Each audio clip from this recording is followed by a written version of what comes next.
I'd like to tell you a little bit about the paintings in my exhibition, currently at the Chateau Victoria. They're all a representative sampling of the paintings that I've been doing over the past several years. I haven't always painted in abstraction. I began painting watercolors, impressionistic landscapes.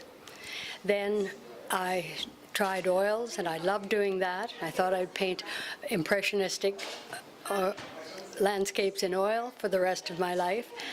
However, every time I visited an art museum, whether it was in North America or Europe, I ended up in the contemporary galleries loving the abstract paintings. So when I moved to Victoria, I discovered a wonderful teacher, Bill Porteous, and took his class leading towards abstraction.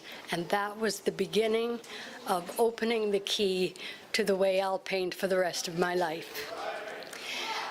There are so many decisions that an abstract painter makes. You know, when you look at a painting, it seems simple. But just as when you're painting representationally, the artist has an idea of what they would like to achieve, and then they have to make decisions about how to go about it. And similarly, with an abstract artist, we need to make decisions about the composition, whether the colors, whether they're going to be opaque or transparent, whether we're going to layer them, whether there's going to be much texture. A great many decisions go into a painting, and when we're ready to actually put paint on the canvas, we're also then open to some of the happy things that happen that we haven't planned, and then we follow that trail. In some of my paintings today, you'll see they're called traces, because often I paint on a canvas that's had another life, and there are little marks or traces left behind, and one can work with that in the new painting. Also, I'm inspired by my time in Edinburgh, where I have family, and the buildings that surround one there are aged sandstone, and they blacken with age, and they really inspired me to record in some abstract way the feelings that I have when I'm there.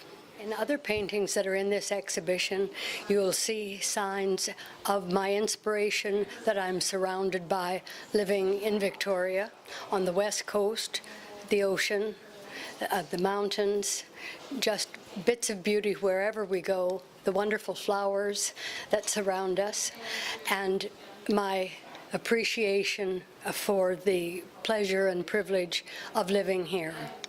I'd also at this time like to thank the owners, the administration, and the wonderful staff of the Chateau Victoria. It has been my privilege to be the artist in residence this past month, and I have been extended every bit of hospitality one could ever hope for. I think it's the best hotel in Victoria. So thank you again, and it's been a privilege and a pleasure to be here.